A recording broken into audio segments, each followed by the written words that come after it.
Humans are biologically fragile. We require a highly specific, quiet zone of mild temperature, friendly oxygen, and moderate pH to survive. We are essentially warm soup with anxiety. But look at the extreme edges of our planet.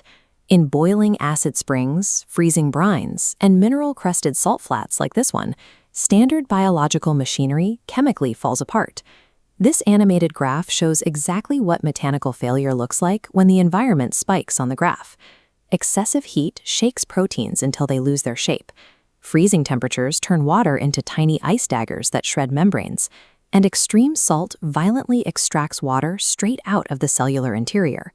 Yet in the middle of boiling, chaotic fluid, there are organisms swimming and dividing perfectly fine. These are extremophiles. Their entire cellular structure is specifically optimized to prefer these exact conditions. They survive without magical biological armor. Instead, they actively tune their internal kinetic motion to match the harsh physics outside. If the environment is violent, they adjust their chemistry so that violence becomes their normal operating speed. This proves a crucial point about biology. Life does not require physical comfort. Life only requires the ability to keep its internal chemistry coordinated, even under severe environmental constraint. Let's start with heat. Heat is molecular motion. High temperatures create a loud kinetic vibration that literally shakes normal proteins until they melt and lose their functional shape. Heat-loving organisms, or thermophiles, survive this kinetic overdrive by building reinforced motion architecture. They use extra chemical bonds and electrostatic attractions called salt bridges. These act like tiny molecular rivets, holding the protein's folded shape together despite the intense background vibration. Radiation is a kinetic force that punches through biological structures, violently shattering DNA into scattered fragments. Deinonychus radiodurans survives through geometry.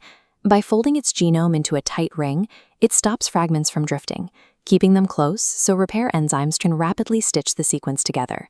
Surviving intense radiation is not about being physically unbreakable. It is about maintaining enough structural order so the repair machinery can do its job. Thriving in a kinetic overdrive requires active engineering. The organism turns catastrophic damage into highly managed, recoverable failure. Cold presents the exact opposite problem. Freezing temperatures starve an environment of kinetic energy, slowing enzymes and stiffening membranes until biological machinery locks up completely. Cold-loving psychrophiles solve this by building ultra-flexible structures. Even as jagged ice crystals encroach on the cell, its membrane maintains a rhythmic, fluid ripple. They keep moving when the ambient kinetic energy drops to a whisper. Then there is chemical invasion. Extreme salt environments create brutal osmotic pressure. Because water obeys concentration gradients, a highly salty environment constantly tries to pull water out of the cell, dehydrating the interior. Halophiles deploy a radical countermeasure. The cell pumps potassium inside, balancing external pressure to maintain an osmotic stalemate. Acidic environments launch a similar invasion. Acidophiles counter by building robust mechanical membrane pumps, actively ejecting destructive hydrogen protons to maintain a safe, neutral interior zone.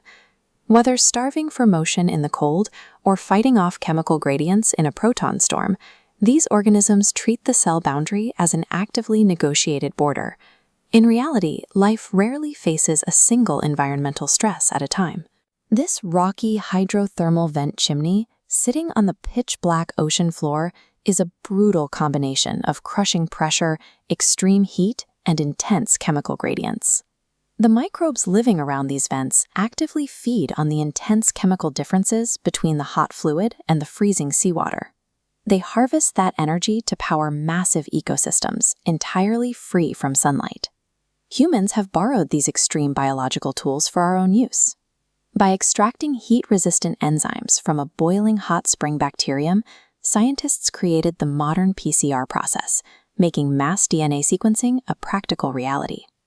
And if life can thrive on chemical gradients in the darkest, most pressurized depths of Earth, the map for where we might find alien biology drastically expands. Take a look at the cracked, icy surface of Jupiter's moon Europa. Places previously dismissed as frozen and dead, like Saturn's moon Enceladus with its towering southern plumes, are now prime targets. If these subsurface oceans contain active hydrothermal vents, they could support ecosystems exactly like the ones at the bottom of our own oceans. Extremophiles prove that living, coordinated chemistry has far more possible operating zones than human comfort implies. Life does not beg reality to be gentle. It simply rewrites its internal rules until hell itself becomes home.